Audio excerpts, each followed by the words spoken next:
What's good, everybody? I'm the G with a PhD, and you're tuned in to the Green Gorilla channel, the place where black men can express themselves freely, straight up, no chaser. Peace out to everybody in the chat. I gave it 5 minutes, so I'm just going to get it started. I'm not going to wait. I want to talk today about black men being the canary in the coal mine. I don't know what you know about the canary in the coal mine, but the canary in the coal mine is a metaphor. It's a metaphor to caged canaries the miners used to carry down into the tunnels with them when they were digging for coal. if it was a dangerous gas, if it was a gas leak or something like that, carbon monoxide, the gases would kill the canary before it killed the miners. And to let them know, get out. There's some danger here. That's what black men are, the canary in the coal mine. It's something whose sensitivity to bad conditions makes it a useful early indicator that something's going wrong. It's a warning sign, greater danger to come. If the canary is dying, something is going wrong. Something is foul, something is amiss. Black men are the canary in the coal mine. But nobody's paying attention to what's going on. How could you see something so tragic happening to a group of people and ignore it? How is that even possible? The warning signs are there. The warning signs are all there. Peace out to everybody in the chat. I just don't understand how people don't get that black men are the canary in the coal mine.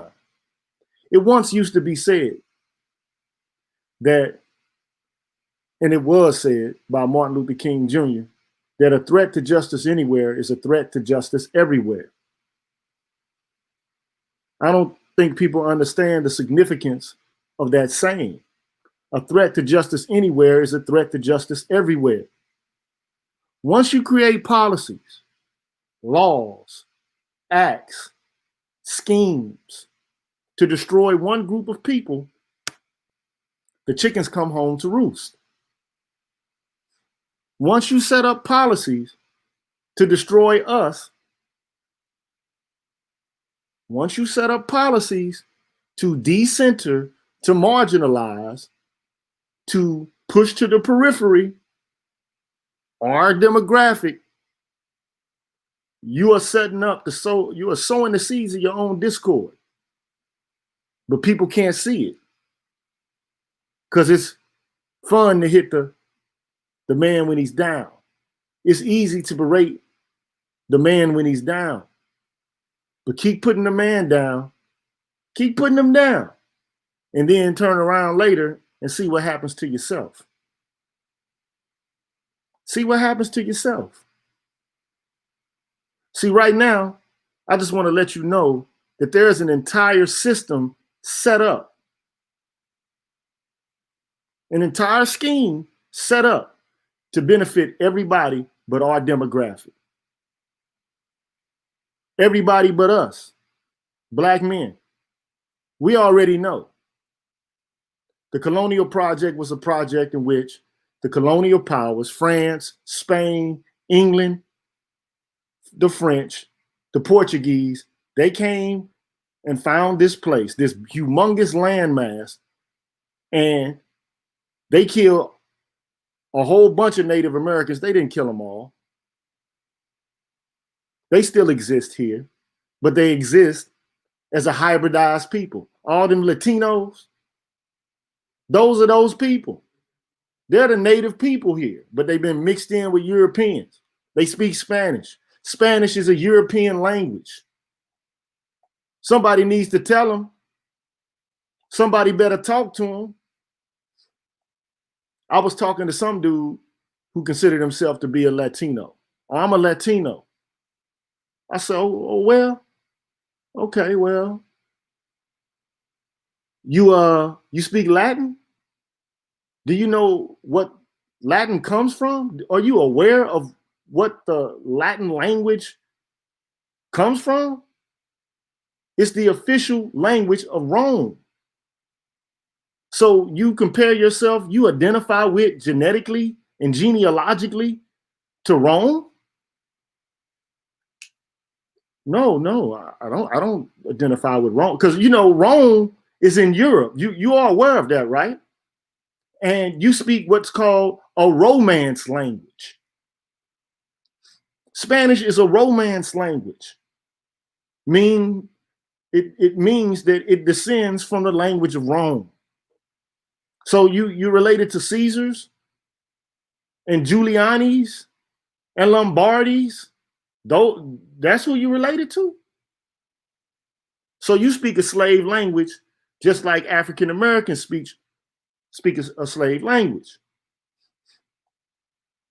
But see, right now, they got their own little cultural thing going on. But they just don't know. We are the canary in the coal mine. Anytime you put one group of people down in your culture, in your society, the same schemes that are set up to put them down can turn around in a second and be used against you. Thank you, Man Friday. I appreciate that, brother. Oh, no, it wasn't Man Friday. It was my brother, Black Pill Ned. Sorry about that. Thank you very much. Thank you so much for the donation.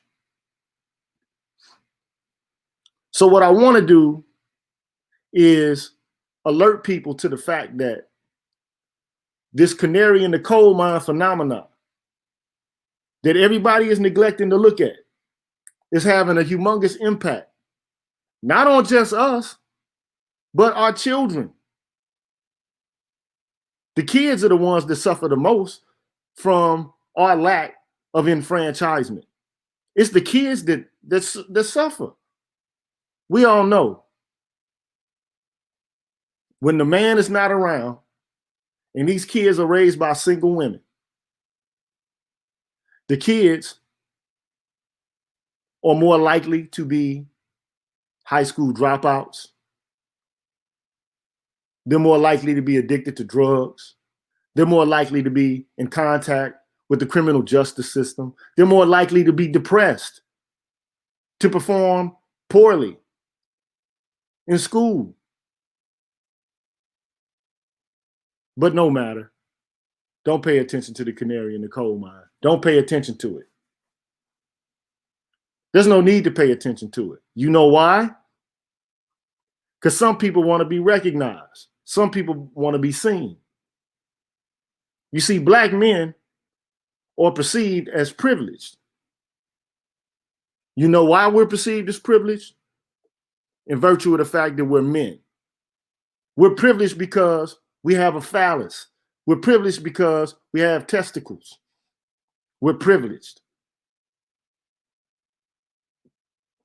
Notwithstanding the fact that Black men are the demographic that gets killed the most by police. We get killed the most by each other. We're the demographic that does the poorest when it comes to school. We're the demographic that gets incarcerated the most.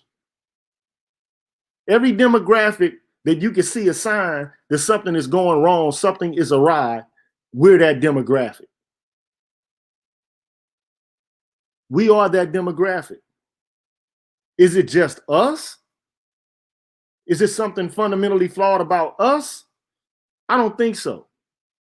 I think that there's something seriously flawed in this culture, this society. I know there's something wrong. I had Dr. Tommy Curry on here maybe about a month ago, and we were having a conversation about Black men and success. Even when Black men are successful, even when they're doing their best, even when they're fulfilling and meeting all of their obligations, they still are depressed. They're still psychologically dysfunctional. There's something wrong. Black men are the canary in the coal mine. But you know what? This isn't important to some people. It's not important to other demographics because they feel we're privileged. I talked to Dr. Tia San Johnson on this very channel a long time ago, and we talked about Black male privilege. What privilege? Privileged in the home? We don't have control over our homes. We don't have control over our children. We're uncle daddies. We talk about the educational institutions. We don't control them. We can't even matriculate and be successful in them. We drop out of them. These institutions are not fine to us. They're not favorable to us. We don't control the judicial system, the legislative system, the executive system. We control nothing. We don't control financial institutions. We don't control the media. We have no control over anything.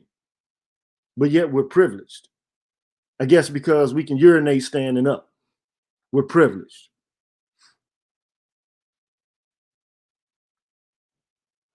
I guess, my brother here says, in Philly, a lot of black men are homeless. I guess that's privileged. Privilege. Slavery is a funny thing because primarily it was male slaves brought to America. During the earliest stages of slavery, primarily black men were brought here from Africa in slave ships to work to the death, from sea to sea, from the time the sun rose to the time it set, from sea to sea. We were fed chitterlings and hog maws and tripe. But we kept going. Later on, when the British decided that they were going to put an end to the slave trade and they had a lot of command over the seas and the oceans, they decided that they were going to put a clamp down on it.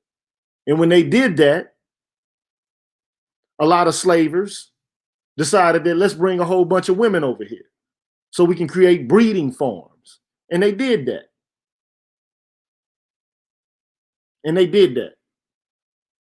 But it's important for you to know the bulk of the slaves were black men. Off our broken backs, this nation was built. And we still have nothing to show for it. Black men are the canary in the coal mine. We're the canary in the coal mine. Something's going wrong. We have no voice. And then when we even speak, people tell us to be quiet. Whatever our opinion is, they tell us to be quiet. You're trying to soak up all the attention. You're trying to marginalize our voices.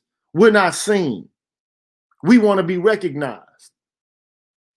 Look, I understand. Everybody wants to be recognized. Everybody wants to be seen. Everybody wants to have a voice. Everybody does. And I get that. But here's the thing. You can't require what can only be humbly requested. Look, people want to be recognized, but you have to be recognized according to your value. No one has a right to be recognized. Neither black men nor black women. Neither Hispanic men nor Hispanic women. Neither white men nor white women. Nobody has a right to be recognized, but everyone has a right to be respected. See, we're talking about recognition versus rights. We're talking about being seen versus being killed. It's a difference qualitatively. Nobody is obligated to value what you value or to recognize the value you claim you provide to the world.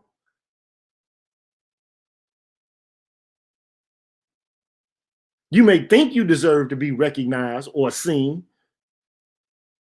but recognition comes with the value you provide and the respect you show to others. You don't just get recognized just because. Because. You have to add value to be recognized.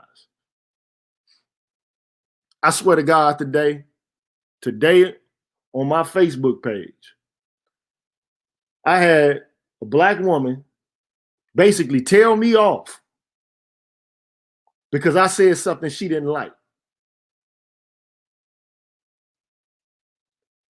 And I let her have it. Like, how you gonna put me on blast? How you gonna put me on your page like you upset about what I said? If you don't like what I say, keep it stepping. See, I don't get into the business of putting other people's posts on my own page and trying to shame and belittle them. I don't get into that business. That's cancel culture to me. Actually, if you want to know what it actually really is, it's fourth wave feminism, if you didn't know. But on Thursday, I'll be having another show, just like the one I'm having here tonight, about the different waves of feminism. Because a lot of us don't understand it. It's at least 5 waves of it. Primarily, I've been talking about the second wave. The third wave is intersectionality theory, in case you didn't know. And see, we're going to talk about that a little bit today, too. We're going to talk about intersectionality a little bit, because I've been giving you a heavy dose of the second wave feminism, which is the precursor to intersectionality. But it's important to get a handle on the third wave, because right now the third wave reigns supreme and is using the tools of fourth wave feminism, which is really actually cyberbullying, if you want to know what it is. That's fourth wave feminism. Cyberbullying, public shaming, cancel culture. That's what it is, bruh. You better ask somebody about it. I'm here to tell you what it is. Fourth wave feminism is cyberbullying. It's cancel culture. It's using the tools of social media to try to silence people or people who have unpopular opinions, to shut them down and to have public shame issued against them. That's what it is. But you know what? I'm trying to tell you right now, sometimes, and I said in one of my other videos, some fools love to perform. I wish I could fly under the radar. I wish I could. See, if I could fly under the radar, then that means I don't have a big time problem. I might not be seen. I might not be all out there in the streets. But look, if you're doing something, what do you want to do? You want to be seen by everybody, or do you want to go about your business unknown and to do what you got to do? I'd rather fly under the radar than to be all out in the streets and everybody's paying attention to me and I'm acting a damn fool. But that's just my opinion. I'd rather not be seen. I'd rather not be a member of a demographic that has the highest rates of homelessness. I'd rather be a part of another demographic that got aid from the government if I needed it. I'd rather be a part of a demographic that doesn't have police keyed in on them every day or every other day. I'd rather be a part of a demographic that had all of the accoutrements that comes along with being a member of a so-called double minority. I'd rather be in that position. But some people don't want to be in that position. They want to be seen at all costs. You know who I'm talking about. We know who we're talking about. If you could fly under the radar and take advantage of the opportunities that exist here in this country without everybody zooming in on you and overtly out in the open doing as much as they can to destroy you, to take away your confidence, sometimes taking away your life, taking away your career, doing whatever they can to destroy your spirit. But still we rise. We ain't dead yet. Look at my man Soul Shader Official say it, or not worry about feminist women getting them fired from their jobs. See, that's fourth wave feminism. That's what that's all about. Getting people fired from their jobs, putting people to social death. That's what that is. That's exactly what that is. See, I'm telling you, sometimes you can overstep your bounds. Sometimes you can say and do too much, and then they'll put a hammer on you. And then it'll all be unraveling. And then where you gonna turn? After you done disrespected us? After you talk bad about us? See, you can't kick a man when he's down, because you ain't gonna always know if that man's gonna be down forever. You see what I'm saying? You can put me down now, but what happens when you down? I'm going to remember all of that stuff you did. All of it. I'm going to recall all of the ways in which you put me down. All of the ways in which you used me. All of the ways in which you told the whole world that I wasn't nothing. I'm going to remember that. Because you know what? You bite the hand that feeds you, the hand that feeds you can turn around and be the hand that bleeds you. And I'm telling you right now, people don't understand. See, people can get high off the high life and think it's all good. But see, we all know who run this. Who run this joint? White men. They run it. And they know they run it. But everybody seems to think that they run it. White man will tell you in a minute, I run this. I'm going to shut all this down. Watch me shut it down. Watch me shut it down. See, look, I'm going to tell you. I showed you this once. I'm going to show it to you one more time. I'm going to show it to you one more time. Group of white boys came up and they told people in the Harper's Magazine, we have a letter on justice and open debate. They told them, these are white liberals. Look, y'all going too far with the fourth wave feminism, the cancel culture, and the cyberbullying. You're doing too much. You're doing too much. Now they have the opportunity to play like the spook who sat at the door and to gather intel and to do so quietly. But no, that's not good enough for them. They have to have attention. They want recognition, which no one is entitled to. You might be treated respectfully. Everybody's entitled to that. But to be lionized, to be set up on a pedestal, to be valued like, you know, a queen, you got to earn that. You don't just get treated like a queen just because. That doesn't happen. You got to earn that. These white people on the left, they told all of these cyberbullies, all of these fourth wave feminists, they told them our cultural institutions are facing a moment of trial.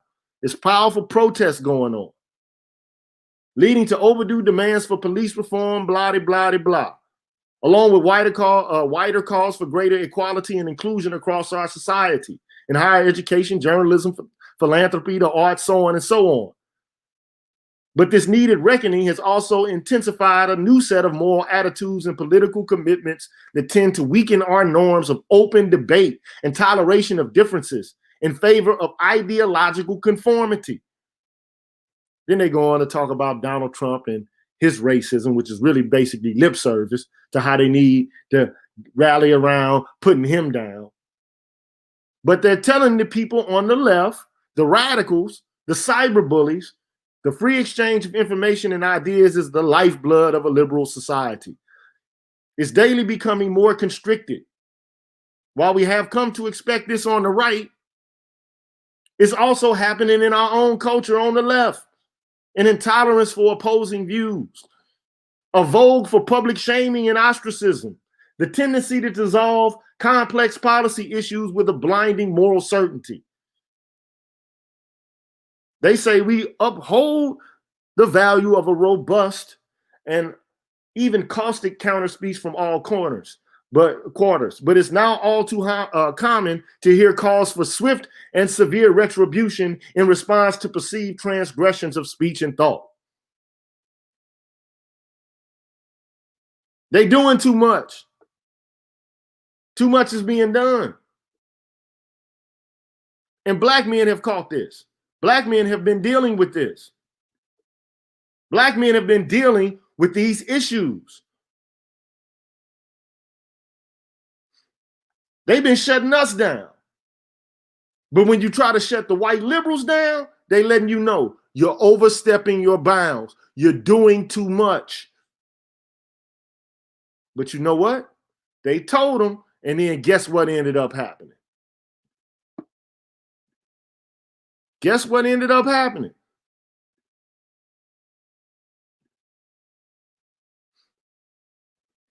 Trump tells agencies to end trainings on white privilege and critical race theory.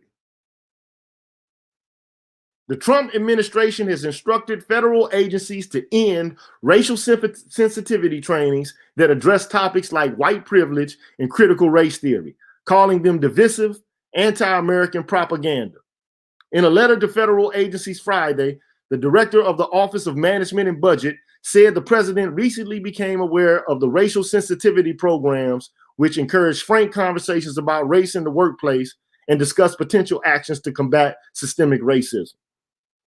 The memo issued by the OMB director, Russell Vought, reads in part, all agencies are directed to begin to identify all contracts or other agency spending related to any training on critical race theory, white privilege, or any other training or propaganda that teaches or suggests that the United States is inherently racist or evil, or that any race or ethnicity is inherently racist or evil.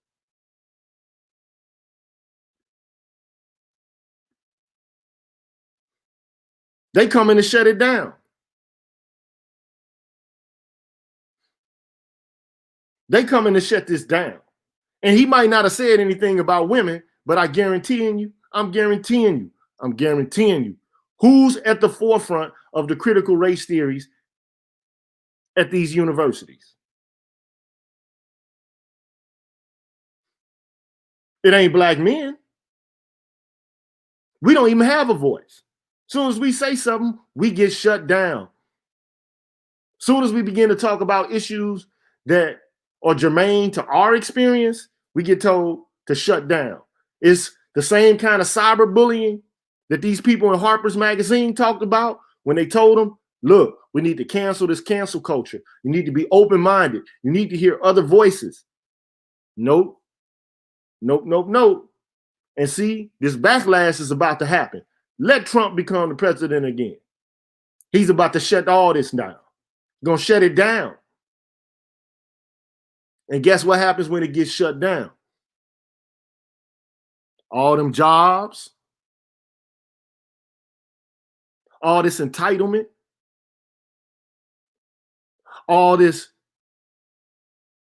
gains that you got, they could be evaporated just like that, snatched away, just like that. Now, what's going to happen when that happens? When all those gains you got get snatched away overnight, then what's going to happen? Then you're going to be running back to black men. And don't think he ain't got a feminist agenda. Trust me, they have a whole entire different cultural program. They don't believe in single families, single parent families. They don't believe in that on the right. They're looking at our culture like it's backwards. They're looking at our culture like it's morally depraved. They're looking at our culture like there's something wrong with them people.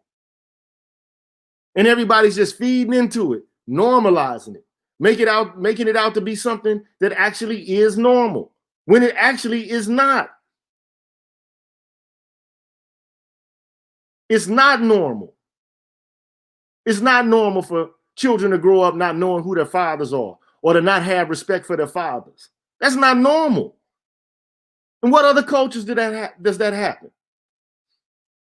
Now, one could argue this might be happening all across the world because of certain phenomena and, superstructures and so on and so forth. But people have to make a choice about what they actually value. In a wholesale fashion, white women ain't left white men alone. They haven't done that. Hispanic women have not left Hispanic men alone. They don't publicly humiliate them. And when they do humiliate them, they get called out for it.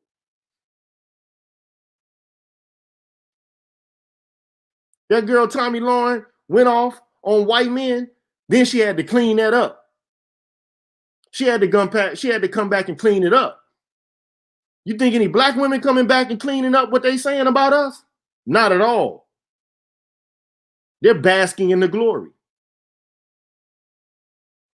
They're basking in the glory of the attention that they're receiving. Now, I don't knock, look, you can't knock it. because it feels good to be on top. Hated to love it, the underdog's on top. Okay. But your rise to ascendancy is artificial. It's predicated upon what the government is doing and what policy is dictating. You ain't did that on your own.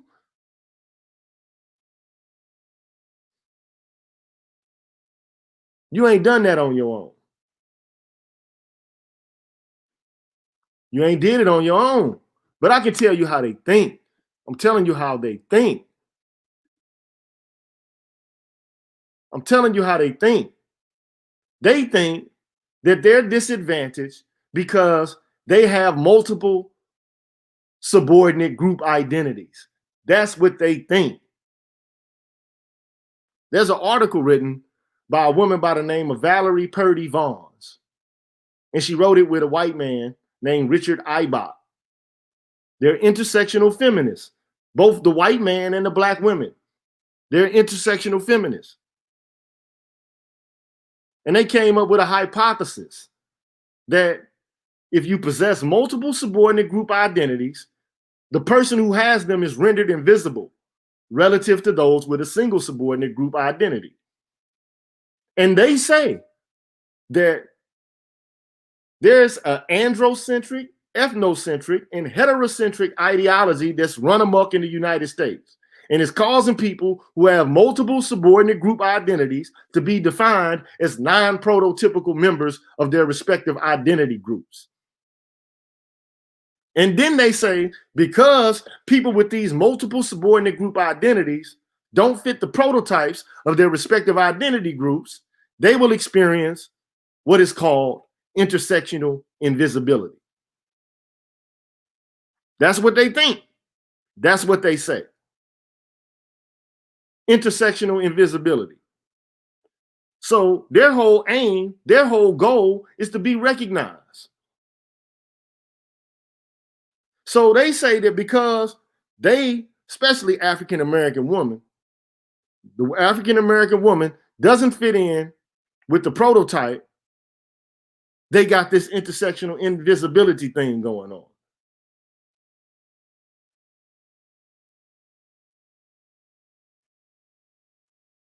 So they want to use that in order to make themselves visible. They want to point out, well, because we're invisible, we're not prototypical, we're not men, we're invisible. So we need to be seen. Our particular interests need to be taken care of.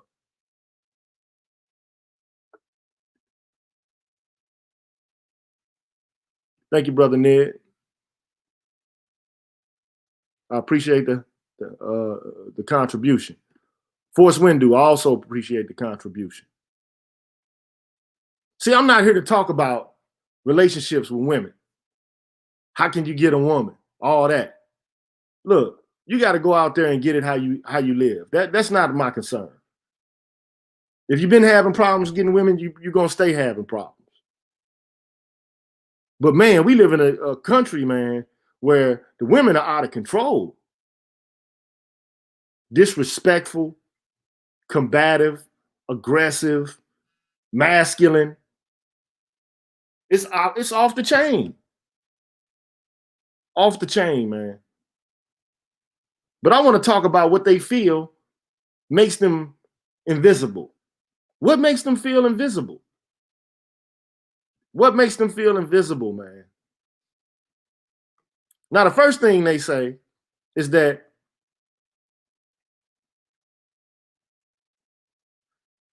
and a lot of times, I mean, I'm not saying they all say this, but a lot of them say that they suffer from what's called double jeopardy.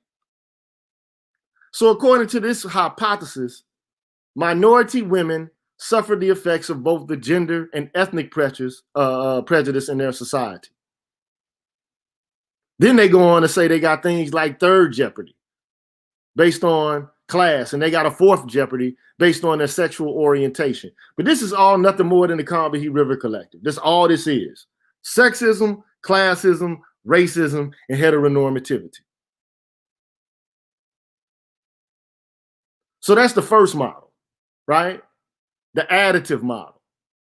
So you could just add oppression on top of oppression on top of oppression, and then you quadruply oppressed if you a black lesbian woman who's got a handicap.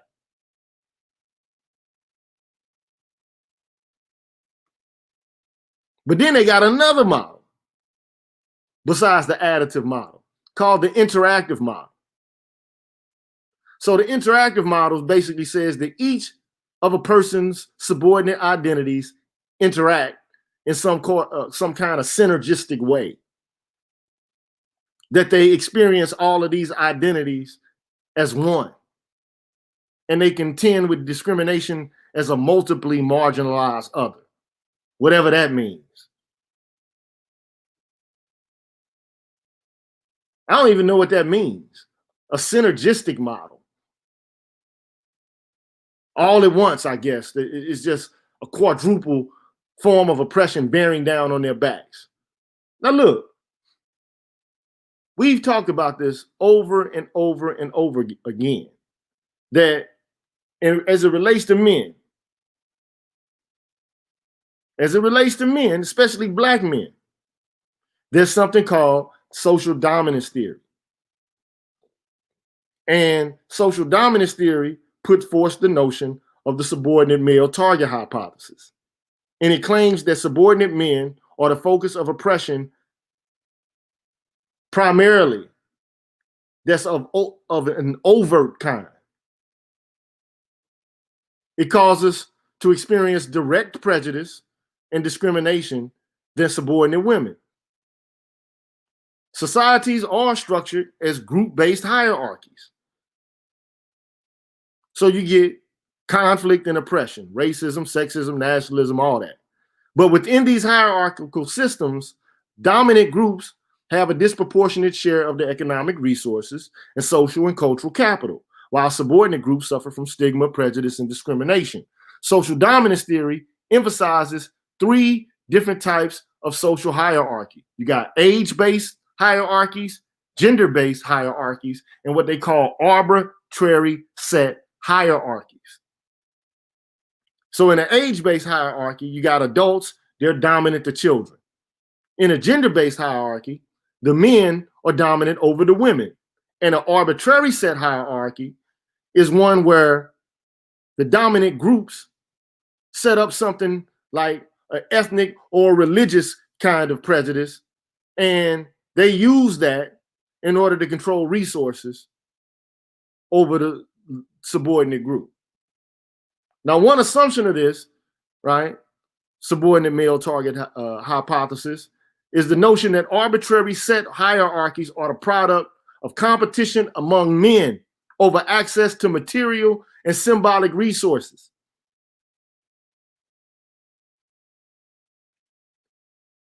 So resource competition is intra-male, and that's what it is. Men compete with one another. And men from the dominant group oppress men from the subordinate group to maintain their own social power and resource control. For these reasons, the oppression directed at ethnic minorities have more severe effects on minority males than minority females.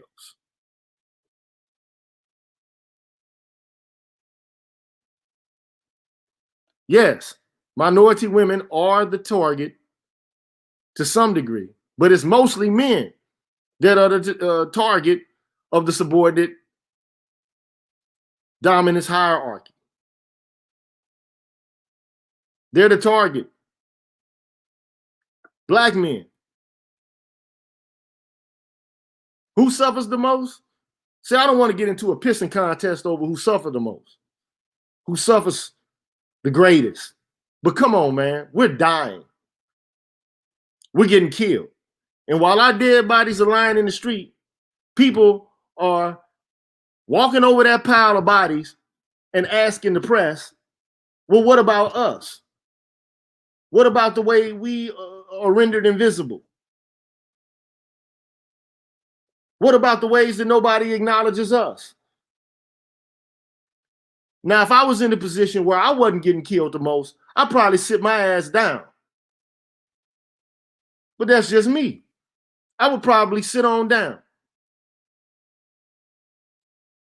If you know that the smoke ain't coming your way, why try to put yourself in the position to where the target is on your back? Why would you do that? So you want to be the prototypical group then, huh? So you want all that smoke to come down on you? I say let them have it.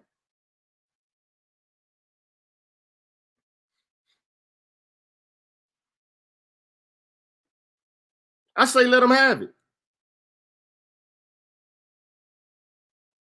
You want that smoke? Go ahead and get it. You seem to be in desire of attention. You want everybody to see you. You want to be out front and center. I'm telling you, anytime somebody takes leadership, you have to be accountable. You become the target. It's just like to kill the man with the ball. You ever play that game and you was, a youth? Kill the man with the ball. It don't matter if you're a female out there and you got it. Ain't nobody gonna lighten up on you in the real world because you got a vagina or a uterus. When it comes to resources, people are not gonna play around with that. People are not about to play around with that.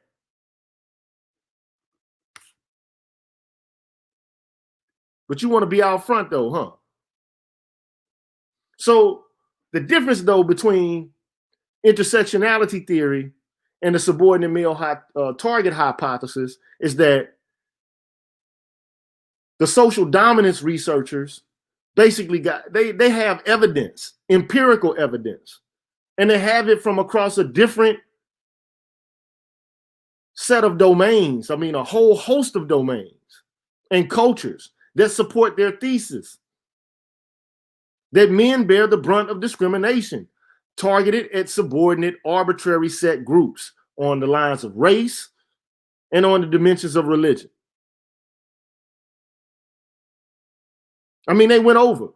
They did a study on incarceration rates in England. And they found that even after controlling for differences in legally relevant variables, Black men were still incarcerated at higher rates than white men. But the differences between Black and white women, there are none. Black women are doing just about as well as white women. They make just about the same amount of money. They get incarcerated at just about the same rate. But can you tell me what the difference is between white women and Black women? What's the difference?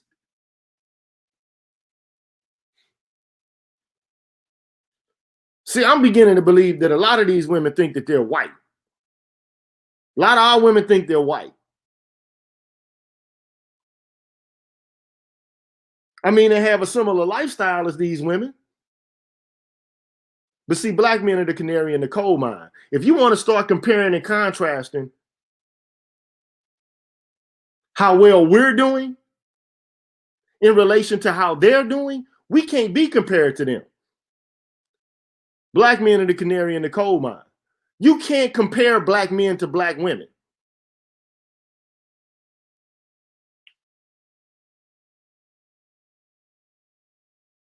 Why would it even be necessary to compare what Black women are doing and what Black men are doing and to say if they're equal, then somehow they're both doing okay?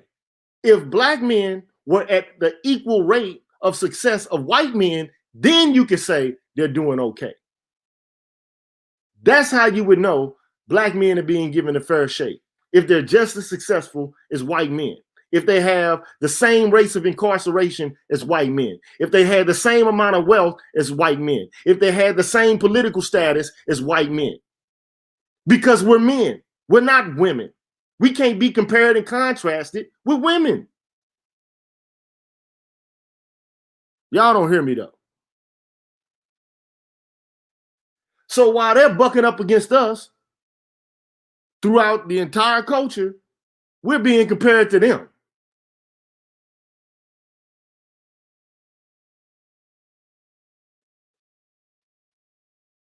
I hear your infantry skills. This ain't about victimhood. This is about realizing the truth, though. It's the truth. I came up with a solution. I told you what my solution was. Everybody looked at me and scoffed at me like I was trying to hate on Black Americans, especially Black men. You don't want to know what my solution is. My solution is you're in the belly of the beast. You're in a land where white men run it. Bottom line, they run this place.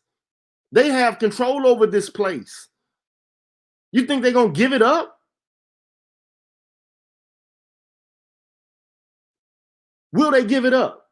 Let's say, for example, a group of black men created a community and they pooled all of their resources together and they did everything that they were supposed to do in order to be successful. And they did the best investing and they did the best land development and they created the best housing. Let's say that they did it in this place. This ain't even got nothing to do with black women. I'm talking about at a specific time when black men actually did everything that black men are talking about doing now in relation to being successful in these here United States.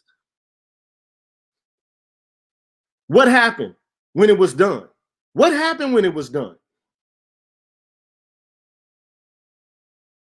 What happened? I want to answer. What happened to Tulsa, Oklahoma, and Black Wall Street? And that wasn't the only community.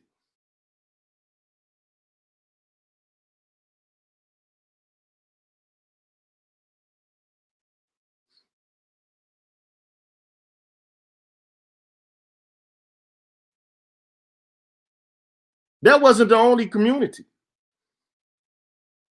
Black Wall Street, we had hundreds of Black Wall Streets. Where are they now? We're talking about existing in a situation of domination. America has a decision to make. And we have a decision to make on what we're going to do also. But black men are the canary in the coal mine. I'm trying to tell you, a threat to justice anywhere is a threat to justice everywhere. If we're not doing well, the systems are going to be set up for the collapse of this whole entire culture. You can do everything you're supposed to do. See, this is the thing that people don't understand about this country, man. You can do everything you're supposed to do, and you still can get hit. You still can get crushed. So the question is, what do you do?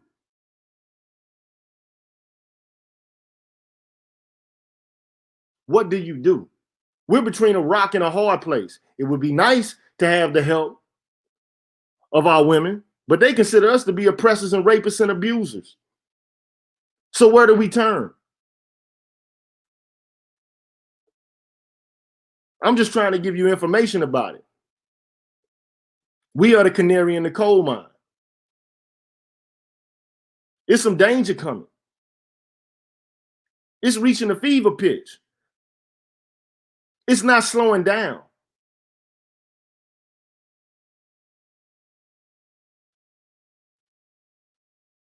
It's not slowing down.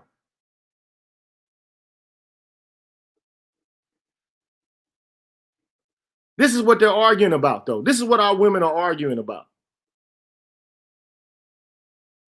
I'm going to tell you what they're arguing about. According to them, male experience is appreciated, is privileged, and female experience is otherized. Males' experience, they're treated like the neutral standard or the norm of the culture or the species as a whole. And female experience are treated as a sex-specific deviation from what's normal, the standard, which is male.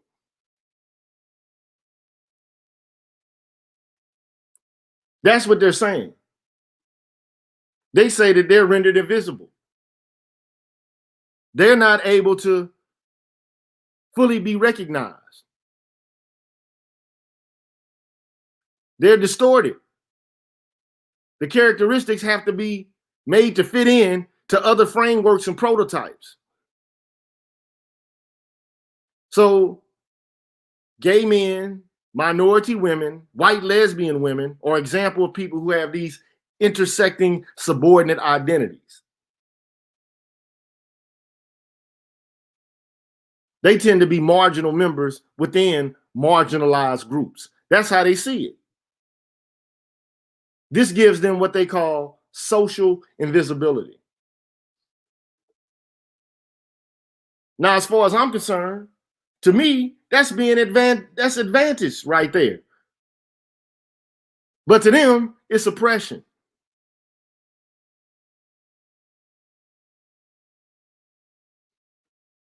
And the people who write in this area, they typically don't admit that the prototypical members, black men, are the primary targets.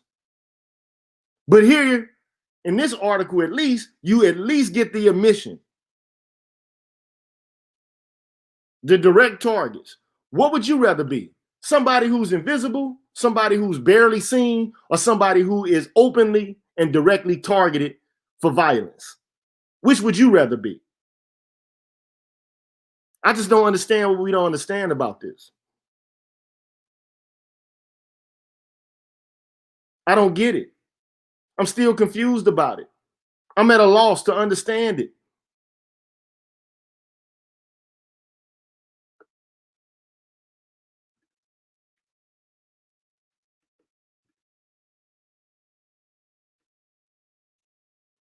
So they already know that we're the direct targets of oppression compared to people who are less prototypical.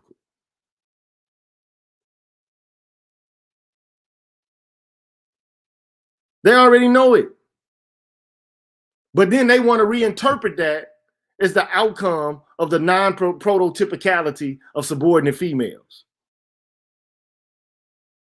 So ethnic minority women and white lesbian women say that because they're non-prototypical, they may escape more active forms of discrimination, but still it leaves them at a disadvantage.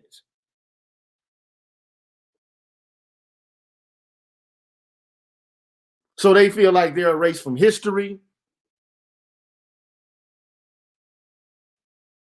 Their narratives, their identities will be de-emphasized, and they say misrepresented. They want to be seen in history. They don't know where to fit their narratives into the library. They don't know whether to put it into African American history or women's history. They don't know where to stick it.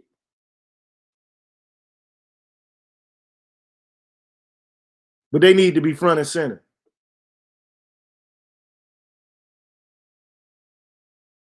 They don't have narratives that are coming to the fore. Nobody knows their story. They don't want to read Frederick Douglass's slave narratives. They want to read some from women. They feel like they've been rendered invisible culturally.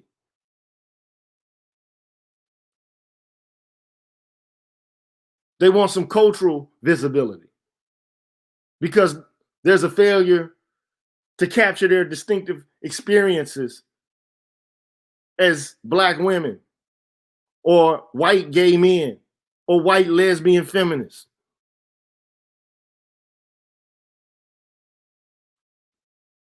They're not represented. Their experiences are not embellished. But this is why everywhere you see it, right now, you're beginning to see it. Lovecraft Country is from the perspective of who? You ever seen that series? The horror series, Lovecraft Country? It's about centering Black women. Everywhere you look, you'll see it. The Harriet Tubman movie, The Color Purple, which they're about to reboot. They're about to redo Golden Girls. They about to make Zuri the new Black Panther. It's all about centering women. Now, I don't have a problem with centering women sometimes, but damn it, there's a time and a place where it's appropriate. When you got Black men dead, it's not the time to talk about centering Black women.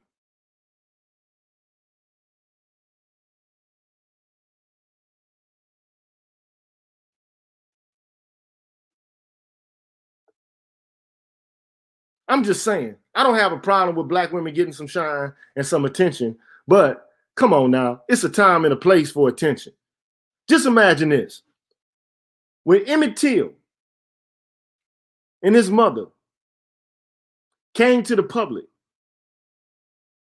and she showed that little boy's body off to the public, you think the last thing that was about to happen was a group of lesbian feminists coming up and saying, well, what about us? Them people back then would have tore that shit down. They would have shut it down. Wait a minute, we trying to do something here. Because we already knowing that most of the people dying is these young black boys out here getting hung from these trees. Yeah, some women dying too, but if we get rid of these boys dying, maybe we can get rid of these women dying too. We all in this together, but somehow it became all about being seen. This is not even about dying. This is about getting attention. This is about being recognized.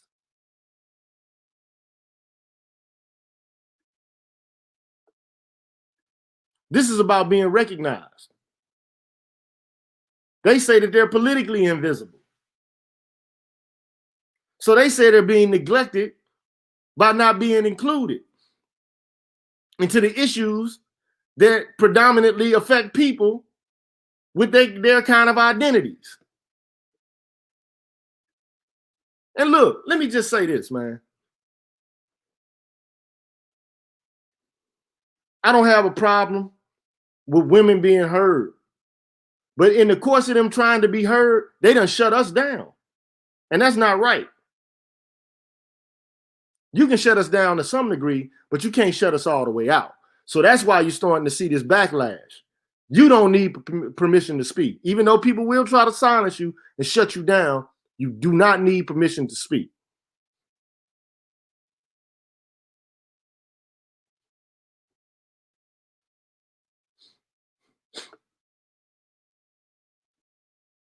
Right now, men don't speak of their own accord. They don't say nothing on their own volition. Then when you do say something, then you get the fourth wave feminism, the cyberbullying.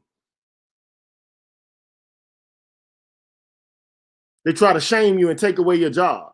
Man, this woman told me, she gave me a threat on Facebook. You're going to need an ally. You better watch your step in this corporate academic world. That was a veiled threat, a thinly veiled threat. I can get your job. Now, this woman don't even know what I'm doing right now in terms of my job and my occupation. She has no idea, but that was a threat. So you don't agree with what I say on Facebook, but now you're going to try to issue a thinly veiled threat to my career because you don't like what I said? This is where we are now. This is where we are. And it'd be different. We're talking about black men are riddled with bullet holes. This is not about thriving and functioning. This is about being in triage, trying to survive.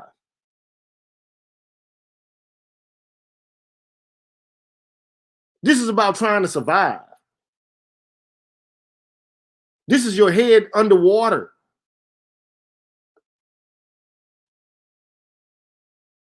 This is where we are. But you know what? I'm not going to bully her back. My man say bully back. I just told her, hey, if you taking what I said and you consider it to be offensive, you don't have to even rock with it.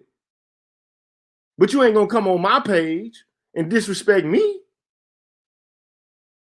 If that's how you feel, you could have came to me, hit me up in a private chat, DM me or something. If that's how you felt some sort of way. But instead, you tried to get out here and tried to put me on blast for these white folks. See, that's that signifying shit. That's fourth wave feminism. That's exactly what it is. Public shaming, moral grandstanding, virtue signaling. That's what fourth wave feminism is, my friends.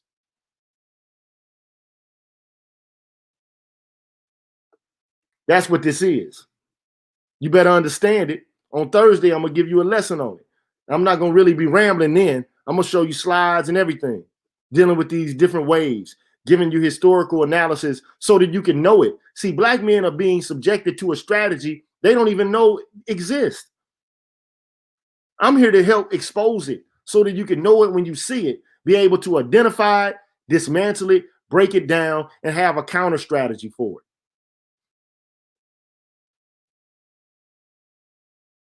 And I don't have a problem with women talking about their own problems, but you ain't the only person with problems. They ain't the only ones with problems.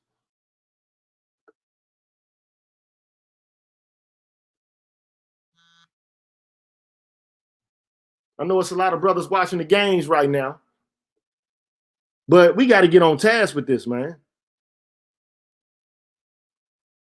Nowhere in the world are men treated like we are. Nowhere. Nowhere in the world are men treated like we are and disrespected as we are.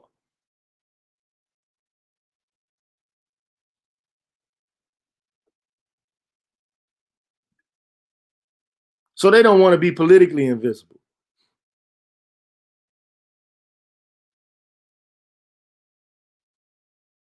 They say that they're not only politically invisible, culturally invisible, or historically invisible. So they're not just taken out of history. They're not just culturally invisible, meaning they're not praised for their specialness of being them as they occupy their multiple identities. They're not just politically invisible, meaning they don't have political power. They're not just that, they're legally invisible.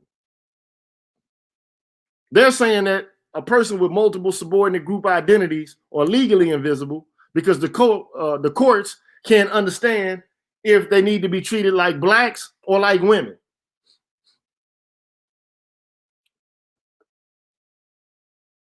So what's the origin of their oppression? Is it race? Is it sex? Which one is it?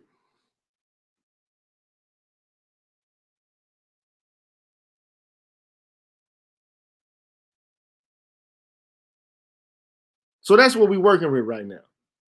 That's what they're saying. They're not prototypical. And because they're not prototypical, they suffer invisibility in a variety of ways. And it's taking a psychological toll on them. They want to be in the front. They want their particular and their unique concerns to be taken into consideration.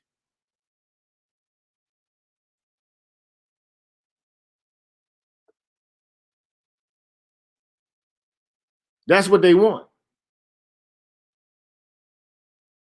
But the question is, while that's happening, what about our overt subjection to violence? What's going to go on with that? If we are consistently being subjected to violence in ways unparalleled, then why are we talking about how you need to be represented in history? If we're being constantly killed, why are you talking about, well, we need to be culturally acknowledged? If you see us going to prison at 5 times the rate of white men, why are you talking about you need legal remedy? Because your tort claim is not being acknowledged. We're dealing with the criminal justice system. You're talking about tort law.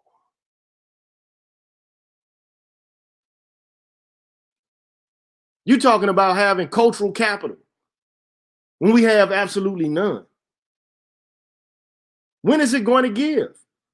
What's up, Kendra? I ain't heard from you or seen you in a minute.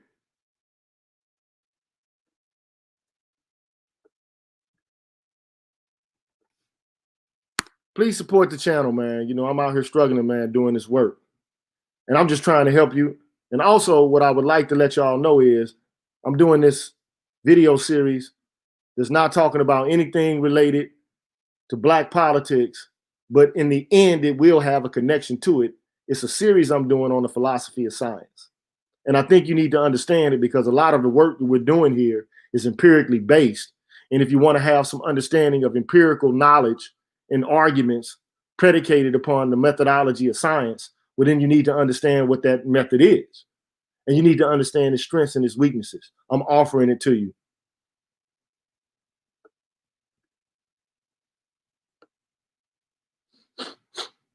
But increasingly, all I can tell you is the arguments for their invisibility, they don't exist anymore because they are visible. Are they not? And you see it. You see them being visible, right? If they're at the front of every political movement, they're already in front, right? What they want to do is lead, right?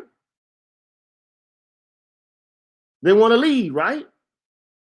Well, you're just going to lead for yourself, or you're going to lead for the entirety of your group? Or you're going to sit there and berate us and tell us how oppressors, how much of oppressors we are? See, that's not what leaders do. Leaders take care of their entire group. They take care of the whole family. They don't just take care of part of the family, they take care of the entire family. How you gonna be the head of a household and you only got half a household? And what's even more weird about it is it doesn't matter how well off a black man is, a black woman to leave his ass anyway. We talking about Cam Newton.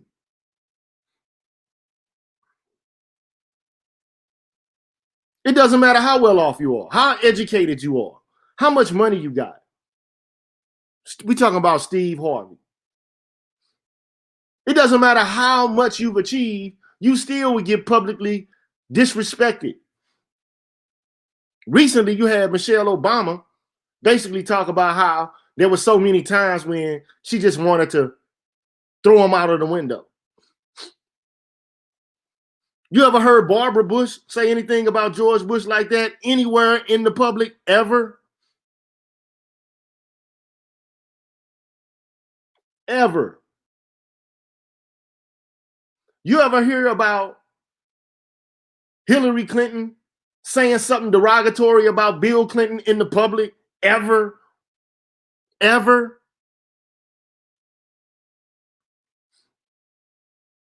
I don't recall that she ever said anything derogatory about that dude. Thank you, T Fitness. I appreciate the donation. I never heard that. Name for me an instance when you got a political leader or a wealthy man. How many athletes do you see in the public where you got a white family and they divorcing their husband outside of Hollywood, because you see Hollywood all the time? But name for me one athlete where his wife is divorcing him and all the business is drug in the streets. Name one athlete.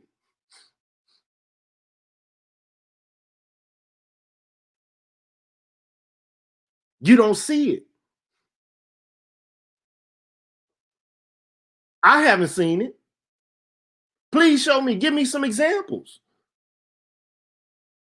So you got Dr. Dre. This man is a billionaire. He still can't keep his lady.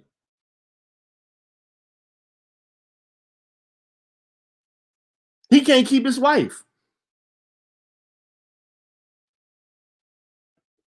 So if Cam Newton can't keep his wife, if Dr. Dre can't keep his wife, if Michael Jordan couldn't keep his wife, how you gonna keep yours? You can't match up to that. So it don't matter where you are in social status. So we keep bringing this to status. It ain't got nothing to do with status. All this high value bullshit I'm hearing. Well, how can you be with a high value man? Fuck all that, man. Look, at the end of the day, it doesn't matter if you're a high value man or not. That's what motherfuckers don't understand. High value this, high value that. That means you be a big ass steak, a big ass hot dog with all the extra trimmings for a person that's only looking out for themselves. That's a narcissist. That's a self-absorbed narcissist. If it can happen to them, why can't it happen to you? And it's happening to you. And it ain't nothing that you doing. It's just that the option exists. And look at my man. You say Bruce Jenner's wife. Well, you can't call her Bruce no more. But I get the picture. Caitlyn. You know what I'm saying? Like, it's respect there. Emmitt Smith. Dude, we already know how, man. Like, these are men among men. These are gods among men. They getting problems. If Emmitt Smith got problems, if Eddie Murphy got problems, if Michael Jordan got problems, if Cam Newton got problems, if Dr. Dre got problems, how you ain't gonna have no problem?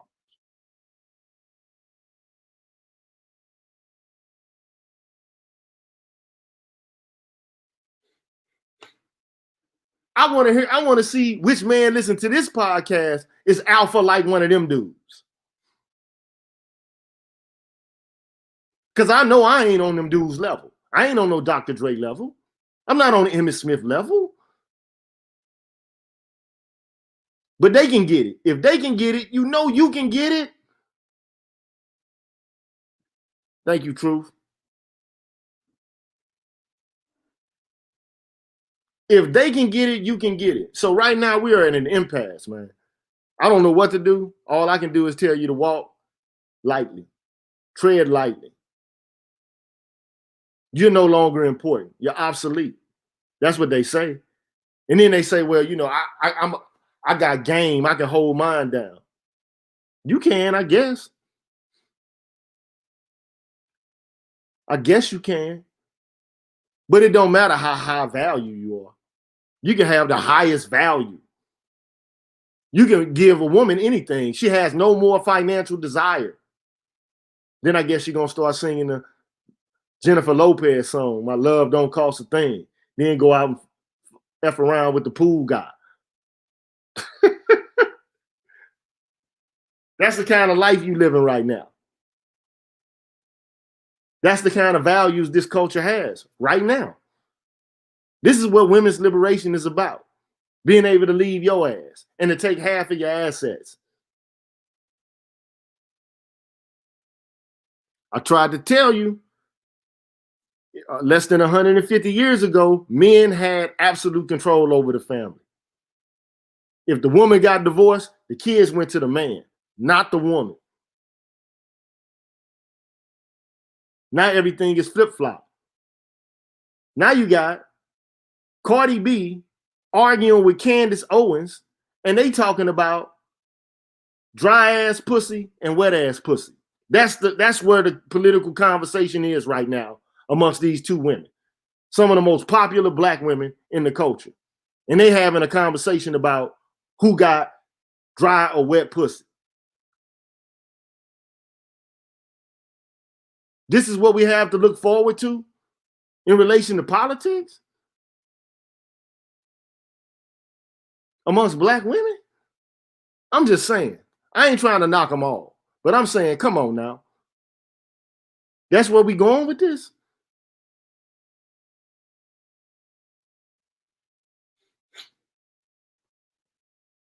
All I can tell you is, man, walk and tread lightly. But I'm asking you, give me an example where you see white athletes, white politicians, husbands taking them through the ringer, putting all of their business out there on the streets, talking about them like they're dogs. Where you see that at? The only person I seen that with recently is Amber Heard. And she's a real trashy lady. Straight trash, garbage.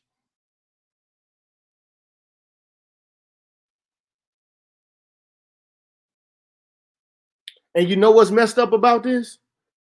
You know who did all this? It wasn't women that did it. It was men. Men are the ones that did this. Men. Men are the ones that changed the laws to advantage women. Men are the ones who developed the tender years doctrine. and it became a common law practice in the United States. It was men that did that, men from Great Britain. They're the ones that did that, from England. They're the ones that basically said, well, women take care of the children. That wasn't the practice. It's men that did that.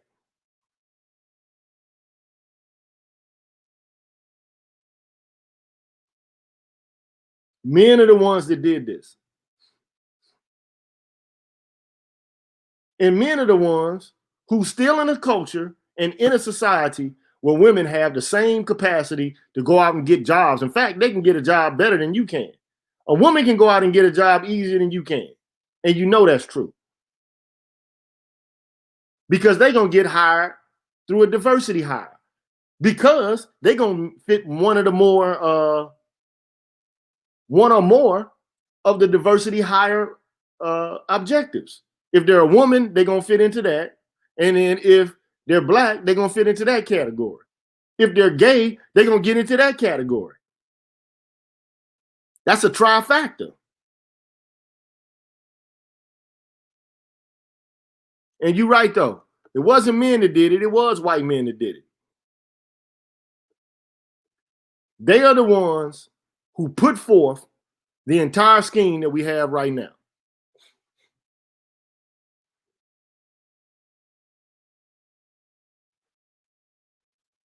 See, white women, man, they're smart.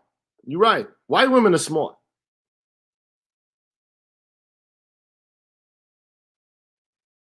White women are smart. They know who runs it. And you know what? They run it together. They run it together. And you know what? I'm going to tell you this. At one time, man, black women were on code to some degree with us. But they couldn't stand the fact of being led by black men. Couldn't take it. And it all started off with sexual politics. I like to eat pee. I like WAP too. I'm an ugly lesbian and I like WAP too. You're not going to marginalize me and tell me what to do. I'm with these white women on this. We going our own way. They made a decision to go their own way in the 70s, the early 70s. And here we stand right now because their politics is on steroids right now. But it's about to get tamped down. It's about to get tapped down. Because again, like I said, Trump about to put an end to this, man. These people on the right, they want their country back, man. And you know what the funny thing about it is? The only thing that will keep these people, these Democrats, in power is who? Who's the biggest voting bloc in Black America?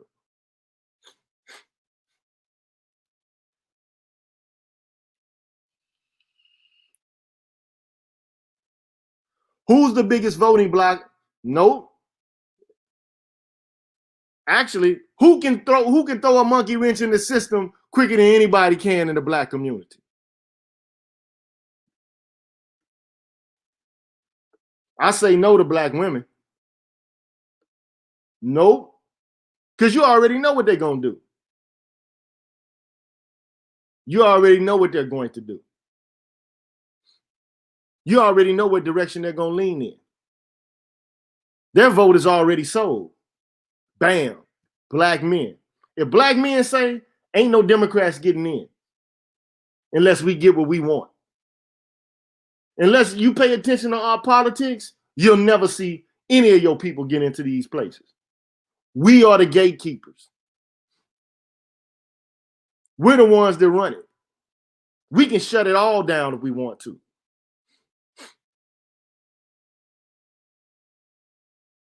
If black men decide that Kamala Harris and Joe Biden ain't going to be the president, they will not be the president. That's just the gospel truth. They better go ask somebody, because if you keep slighting us, we'll turn our backs on you. And I don't want that to happen. But it's already done happened, for real. We're the ones who can throw a monkey wrench in the whole system. And then my question is, at the end of the day, what are black men getting from the Democratic Party? Name me one program. Name me one policy. Name me one benefit of dealing with these people in the Democratic Party. What?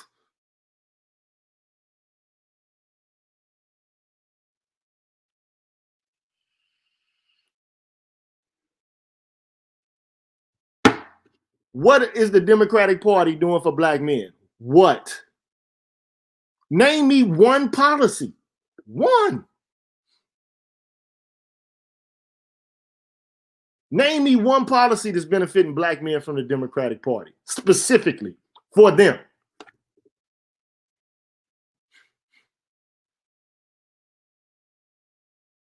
I'm asking the audience, I'm asking the chat, give me one policy that the Democratic Party has that benefits black men.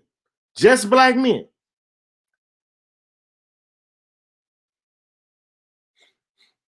Taxes.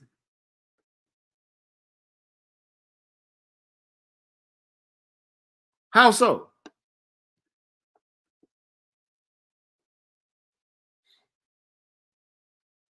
How so?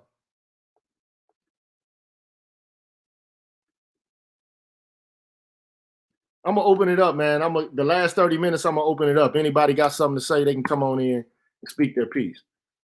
I want to know what policy do black men benefit from the Democratic Party? And please don't say taxes, because the Democrats tax more than anybody else. They are the tax party.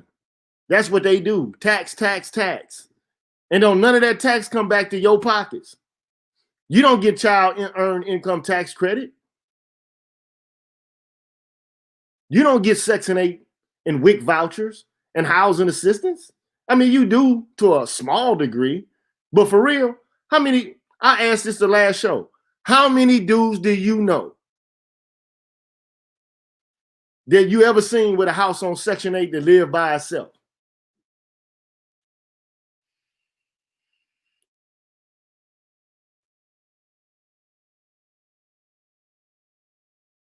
I'll wait.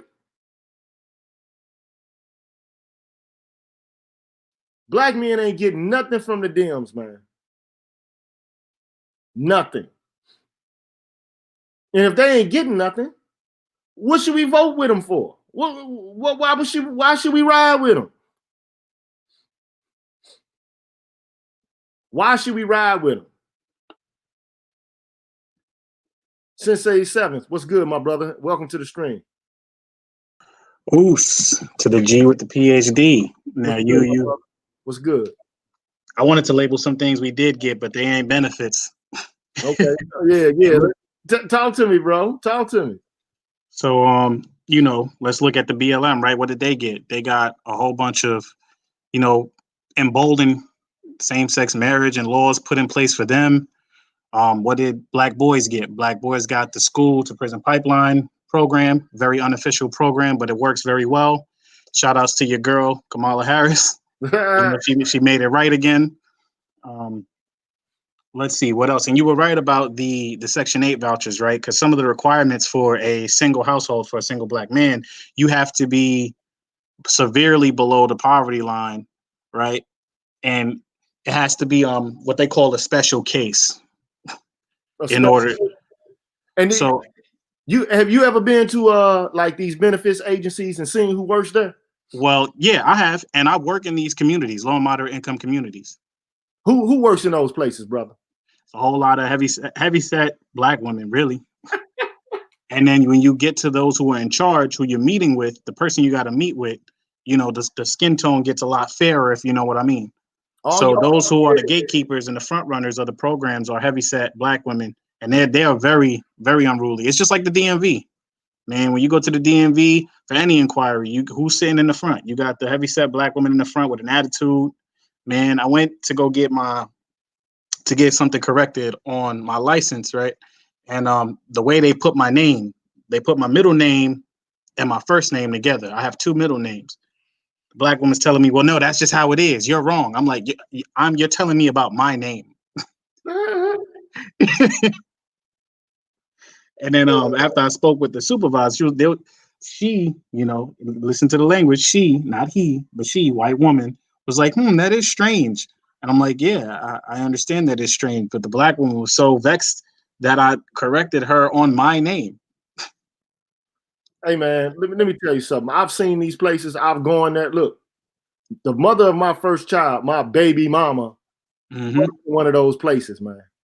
And and what I know about her, oh, man, she gave them people hell, man. You know what I'm saying? I know she gave them people hell, bro. You know what I'm saying? Because she gave me hell.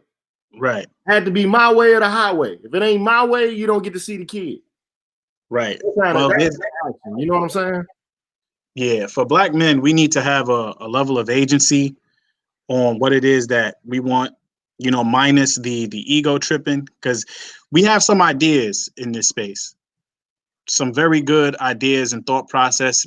We're setting up the building blocks, but what happens is that ego gets in the way of it, and then everyone wants to be the front runner, or somebody wants to be too much leaders in the kitchen or too much chefs in the kitchen, if you know what I mean.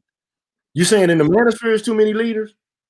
No, I'm not saying in the manosphere there's too many leaders. I'm saying there's too many people wanting to be leaders versus actually being leaders. And if we want to affect policy, right, and actually change the environment for what it is to go beyond just the conversations that we're having, we need to have a sense of organization where we're not outnumbered, we're out organized, because we have those who are teetering over to the opposer, right, or the oppressor, and they're getting organized. They're mobilizing behind it. We need to mobilize behind the things that we want. Because if we don't, and we continue to fight, I said it before on one of my streams, that everyone is stuck on Avengers Civil War during Endgame times. So we're still fighting over what needs to be the motion when Thanos is already about to do the snap. Right. Yeah, I get it, brother. That's my piece. We'll put it this way, man. The only thing I can say is that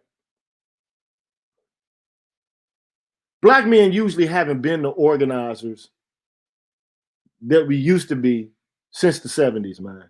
Black men were organizing back then. And I don't know what happened, man. I mean, we went from being organized to being individuals. I mean, all the leadership we had just corroded. And I can make sense of a whole bunch of things, but I can't make sense of that. That's what I'm having trouble understanding. What happened to the organizing infrastructure of black men? It went from the winning team to the winning individual. That's what happened. Because and I posed the question on another stream. I was saying that if each and every one of us is winning, we're a part of a winning team, right? Not just one individual saying, look at me and I'm high value, I'm better than the rest of you guys, when we should be doing the each one teach one model and figuring out where the money is going as far as where we're putting it, and creating a system in which this money is getting circulated and put into the right place, opposed to dishing out our funds elsewhere. Well, this is what one brother suggested, man. We start a fund, appoint somebody to be a spokesman, and to go and lobby. I agree. We need to. Who can we trust to fulfill that task? Correct. People have to vote. Correct. People have to come up with a collection plate and say, okay, we're gonna delegate the funds to this specific person in this sphere to do this work. I mean, look, the other groups, they buy their politicians. Why can't we? And why can't we vet the spokesperson that we need to go out and do the lobbying, just as you put it, and pay for their campaign and get them where we need them to be? But see, when you have this conversation, it's hard because it requires brothers it requires them to think outside of themselves for a moment. And that's the bit of the challenge, because we've been socialized to think of self only and not trust or respect black male authority. So as far as appointing someone, and it's an excellent idea, but we need to get brothers to actually stay on task with that. So I think there should be. We need to do something. But I know Absolutely. right now what you can do.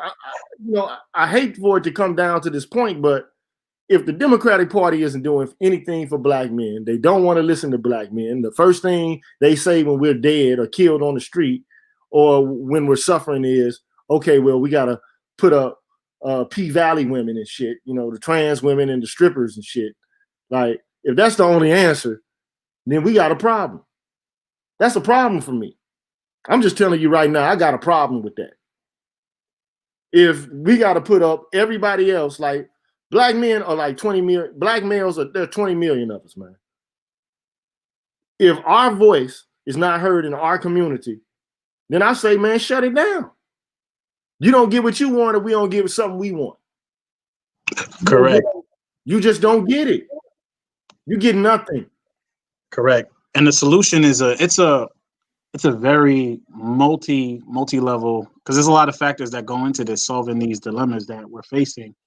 One conversation in particular that has happened was the debate between if black men should be in the police department, right?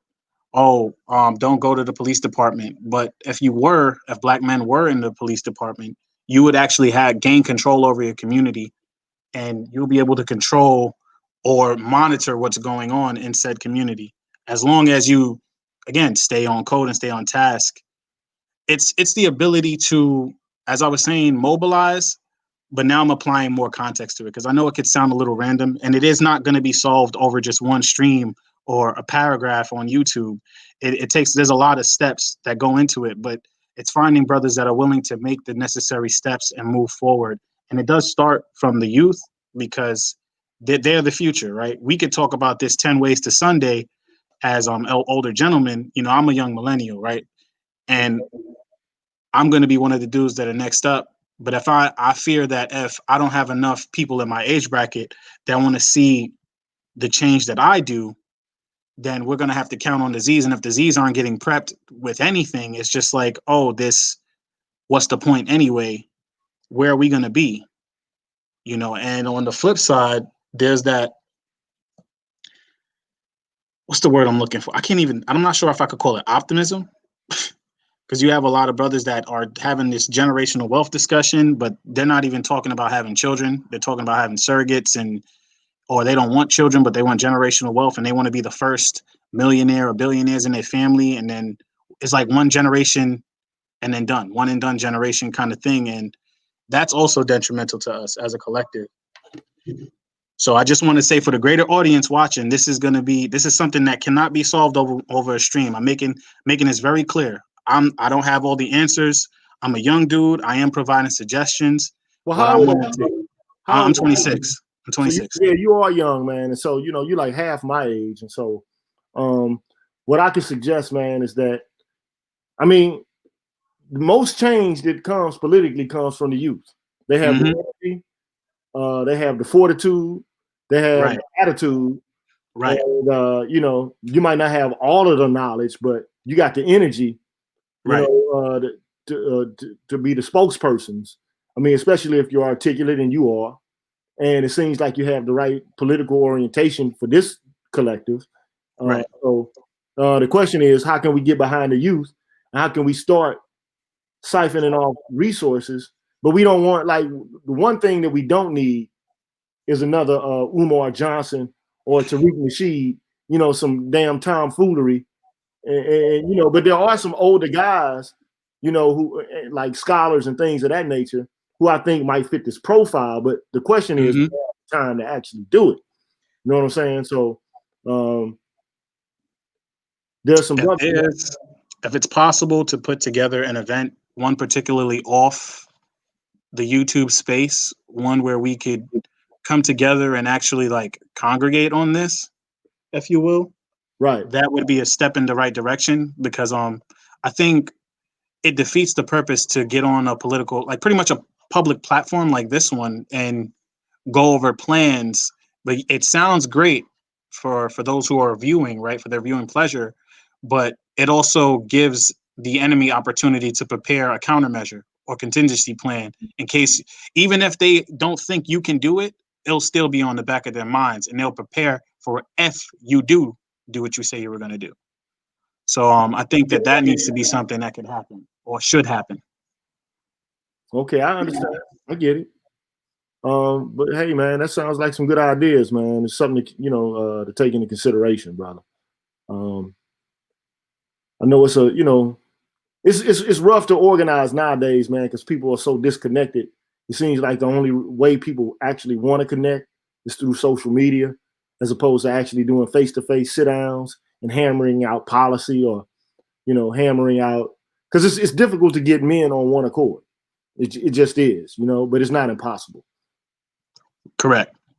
It's not impossible. And I mean, I don't know if you've ever heard of Robert's rules, but I mean, hey, you get together with a group of men, you create motions, you create minutes, you create orders, and you create actions, plans of action, and you follow up on it.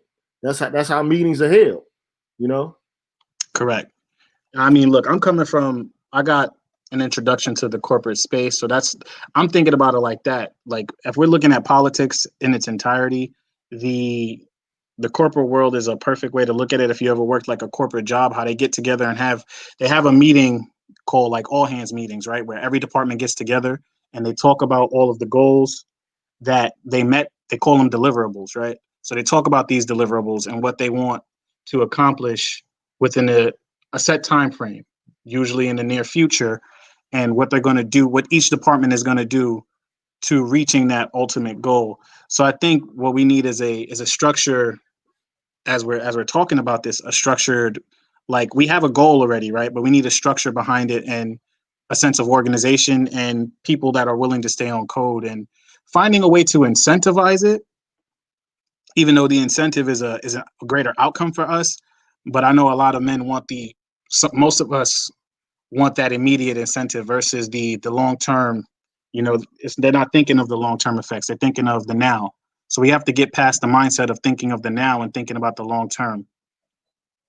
I think it's possible. I do believe it's possible. Difficult, yes. I'm not saying it's going to be a walk in the park, but it is possible. Yeah, I feel like if we don't organize, if we don't actually put something into practice, and if all we do is kind of spin our wheels on the internet, then we won't get anywhere. I mean, I think you're right about that. It's one thing to consciousness raise, but I mean, it's like a doctor. You might have a diagnosis and a prognosis, but if you don't have a plan for treatment, then what's the practicality of the diagnosis and the prognosis? Or what's the point of it? So if there's no plan for treatment and a way to actually carry it out, then it's just like going to the doctor for no reason. All of these sessions that we do with one another in these spaces will be all for nothing. But I mean, different groups have different platforms and different outlets that enable them to do this kind of work more easily. But I say there are already some men's activist groups that exist that are doing this kind of work, but most of them are white, though. You know what I'm saying? So, that's problematic because they don't acknowledge race. They kind of lump us all into the one group. I mean, like all of the people who are doing this so-called contestatory politics, they lump us in with that group. You know what I'm saying? Correct. And there is something to be gained from observing these people, and not necessarily reinventing the wheel, but replicating a model and fine-tuning it to best suit us. So I think that it's the same when they say if you don't pay attention to literature or history, you're doomed to repeat it, right? Right. So if we're reviewing these other groups that are the collectives and fighting, they're men, but they're not fighting for us, we can review what they have going on and look at that, jot that down, note that down, fine tune it for the way that it best suits us and our best interests, and go off of there. Use them as a stepping stone, as they've used us as a stepping stone for the past decades. Right. I mean, they could continue to do it over and over in the political field, and why not use that same tactic? What's wrong with that? I mean, isn't that how we settled disputes before in the community, through gamesmanship, albeit chess, dice, cards, you name it. Right.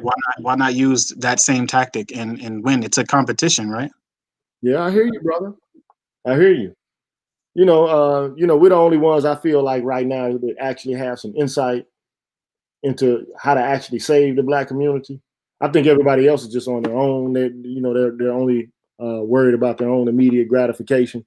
I think we're the ones who actually could put this Humpty Dumpty egg that's broken down and falling, back into any kind of shape. I feel like we're the only ones that can do it. Right. So if we don't get together and finally get our nose to the grind and do it, man, we got to get that axe to the grind and nose that axe to the grind. We got to do it, brother. Right. We just need to start. That's the first step. Start and then work. Don't worry about the numbers. Don't worry about as far as the competition, what they're gonna do. Don't run fears and qualms through your first mind, because it'll attack the second mind. And once it goes, the second mind, your subconscious doesn't really have a filter. So if you're already thinking on a pessimistic stance about a movement that you want to do, you're only pulling in that negative energy, and now your plans are always going to be thwarted. So you have to go into it. You have to go into it with the mindset that you will succeed and you must succeed. Well, I got an idea. So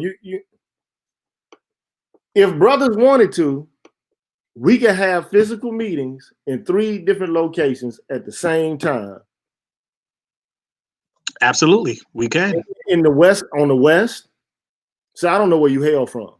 I'm in the South right now. So I'm in the East. I'm in New York. So you can have someone hail from New York. You can have some brothers, do it on the West Coast somewhere, and then you can have brothers do it in the South. They could come together, and then towards the end of it, there could be a link with social media, and then everybody could be there and share what happened with the agenda on a private type of thing instead of something public on YouTube, something private, and then try to put heads together and try to develop some sort of organizational structure. It could happen. It's just a suggestion. At this point, all I have is suggestions. That's all I have. It could be Midwest, or it could be the Midwest, the South, the East Coast, and the West Coast, all happen simultaneously. Right. Well, something is better than nothing, man. And the want is there. There's clearly a want. I mean, look at this space, right? There's enough men and people that want to see a change. But now it's about, again, just starting, taking that first step. And if we act on these suggestions versus letting them be something that's nice on a stream, and it's like, hey, did you catch this stream? And he was dropping some gems. But if you're not applying it, what is faith without works? It's dead. I feel you, brother. So. Well, man, you know what, man? You young enough to be my son, but you spit some wisdom tonight, my brother. I appreciate that, man. I appreciate you for having me up, man. And I appreciate you coming on to the show and even listening to the show. I really appreciate it, my brother. Absolutely. So, I mean, but look, before you leave, I just want to say this, man. I think this should be a collective project. It shouldn't be any, Martin Luther Kings, no Malcolm X's, no charismatic leaders. It's just one man who represents the voice of the entirety of the collective, man. No, no standout guys trying to run things. Right. No charismatic leader who has the plan, the bold plan to whip it all into shape. It should what we call that, though? We call that a board. There needs to be a board. A board of Black men. Right, when we choose our spokesperson, because if we look at the history, what happens every time we have a singular charismatic leader? They kill him and then everyone disperses. So if we have a board and they just take one of the people on the board out, we know what to do. We know how to move accordingly. It should be nothing to get together and do this, because again, the want is there. Right. I mean, look at Dr. Umar Johnson. Sure, the way things went down towards the end, but he had people that was behind him. His popularity grew, which means there was a want to educate, young black boys, black people, but it was just the wrong spokesperson. It was the wrong champion. I think that, on too many levels, man, this charismatic leadership model, it always fails. It works momentarily, but I think it always fails. So I want to thank you, Sensei Sevens, man. I really appreciate your participation tonight. Thank you for your suggestions, and I hope to hear from you, and hope to have you join back again. Thank you. Thank you, brother. Peace. Peace. My brother Forrest Windu, how are you doing today, man? How you doing, G, with the PhD? How you feel, brother? Hey, how are you, man? Not bad, not bad. I was listening to what your stream was. First of all, it's fire, man. I love your work. Oh, thank you, brother. I appreciate it. I was thinking about what you mentioned. You guys were just talking about whether it be a board or a charismatic leader, which I see merits in both. But I think one of the problems with us as a community for so long is that we have Jesus image stuck in our mind. And let me tell you what I mean by that. There's this misnomer or mythology that if you're not perfect, then you don't matter, you don't count, and you can't be trusted with anything. But I know that can't be true, because I watch the other cultures. They have just the same maladies and the same character flaws and imperfections in their methods as anyone. But they seem to be able to pull it together long enough. I don't want to curse on the stream, but I've watched other ethnicities go into a room, MF each other to death, come out and say, let's get this done. Let's get this money. Let's make it happen. But for some reason, we tend to have this higher expectation of ourselves with regard, or each other, as though when we have such a short fuse when it comes to dealing with our shortcomings. Either it's, oh, you should have already known this, or you didn't handle this the way I was pleased with, or I don't agree. And what happens is it almost becomes a democracy. And I don't see other groups functioning quite that way. He who has the goal makes the rules. I get what you're saying. The only thing I'm leery of is that, you get a group of guys who are so charismatic, and then they start to control the purse strings, and then they see this as a vehicle by which to obtain material wealth for themselves, and to use it as a ploy instead of using it as selflessly in order to actually get the work done. Because at the end of the day, the work ought to be done in behalf of all men, and not for the sake of the personal accolades of one or consortium of individuals. It's all about pushing the ball forward collectively. You know what I'm saying? So I get it. I understand that some people are more adept, more knowledgeable, more capable in certain respects, but I wouldn't cut off the little guy. You know what I'm saying? That's just my viewpoint on that, brother. No, absolutely. And I agree with you. I don't think that it should be that way either.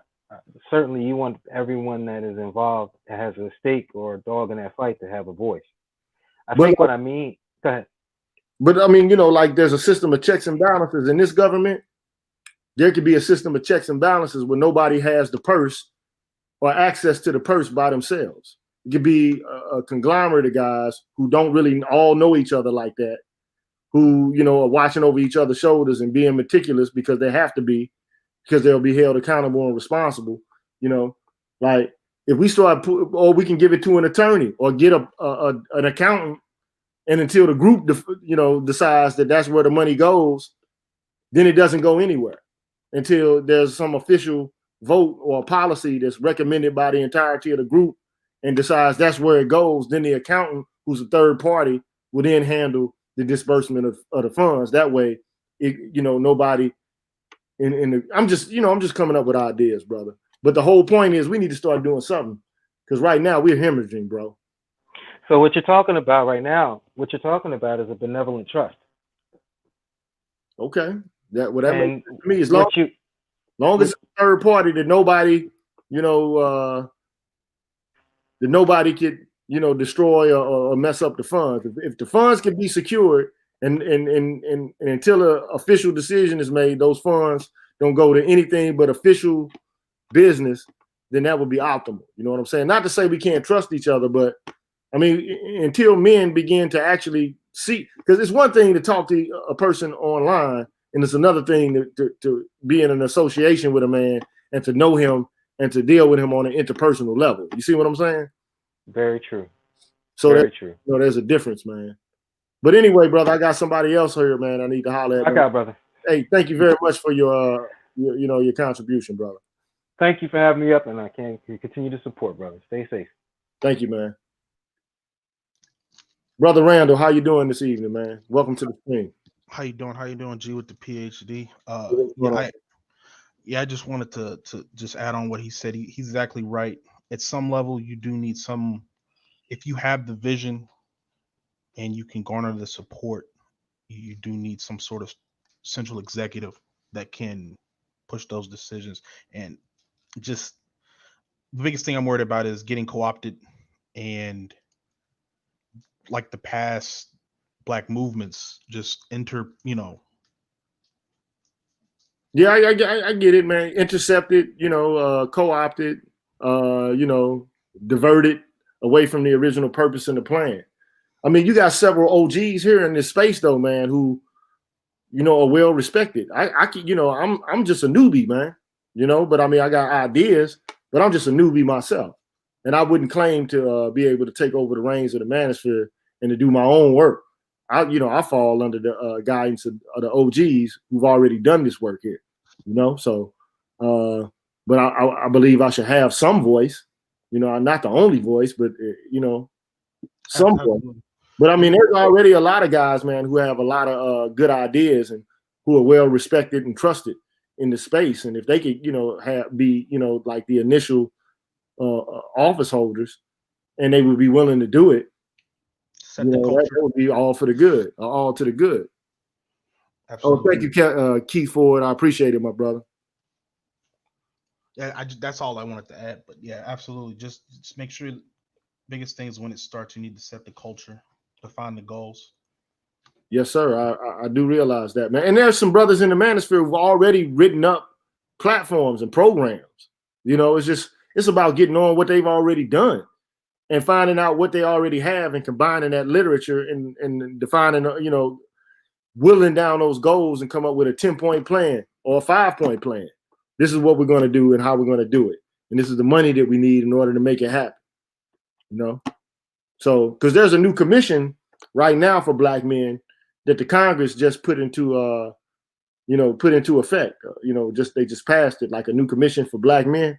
I think brothers from the manosphere need to be on top of that. You know, it's something that we need to do. You know, it's something we need to be on top of. I'll research that. All right. Yeah. Thank you. All right. Thank you, brother. I appreciate it. Well, look, guys, we're getting down to the 2-hour mark. I want to appreciate you. I want to give a shout out to each and every one of you who joined me this evening. I don't have all the answers myself. I'm just trying to figure it out, just like you all are. I got some information about what, you know, feminists think and what they've done in relation to organizing. But I mean, primarily they did the work that they did through the academy. And several of those women had access to politicians and lobbyists in virtue of the fact that they were connected to the white women's feminist movement. But these are some very adroit and very clever and very skillful organizers. And I mean, it's something that, you know, has been a lost art for us as men. We kind of like we handle these issues all on our own. And this is a great place for therapy and for us to talk about our issues. But at some point, we got to start doing something. So love to each and every one of y'all. Again, I'll be here Thursday with some information on the first, second, and the third, and the fourth wave, and the fifth wave of feminism, just giving you some information about it. I think you need to know about it. And also check out my videos on the philosophy of science. And also, I got a membership program now. So look into it, man. I support y'all, man. Support me. So I'll talk to y'all later, man. One.